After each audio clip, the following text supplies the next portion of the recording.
kan malee laagati.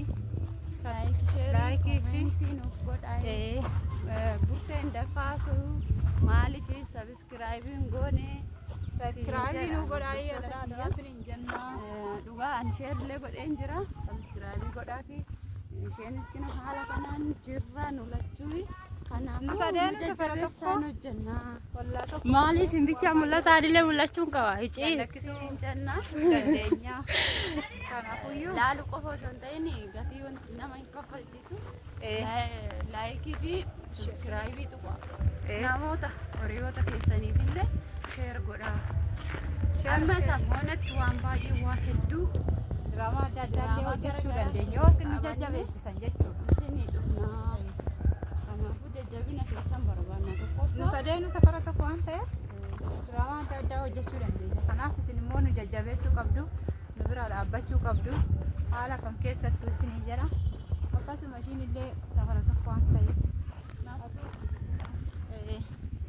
ana namni na wallaalu hin jiru godhe.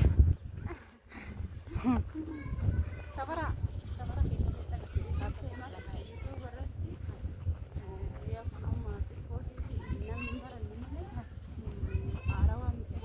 agarsiisaa ishee lafa haraa miteetta.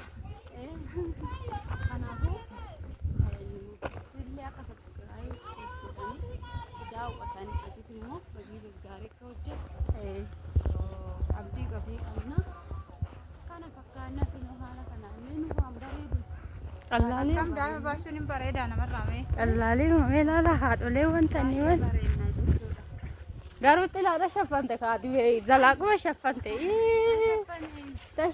shaffante dargaggeessa Waan kee baadhee deemuu fakkaatu. Akka aduun hin dhufneef xilaa irra qabdi waan ta'eef faraashii waan taateef kanaadhaaf xilaa irra qabuun yemmuu xiqqoo jabaatu. Kanaadhaaf. Ishii bakka chaa.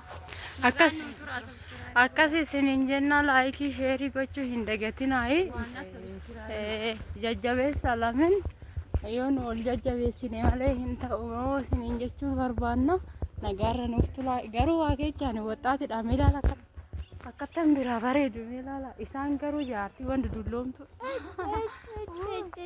Warra akkanaatiyyuu jedhaanii kan bareedu. hara dhiisaa akkasii Bareeda. akkasii isiniin jenna sanbanni sanbata gaarii isiniif haa ta'u nagaarra nu oolaa oolmaa gaarii isiniif haa ta'u laayikii gochuun dagatina adaraa isinitti haa ta'u ka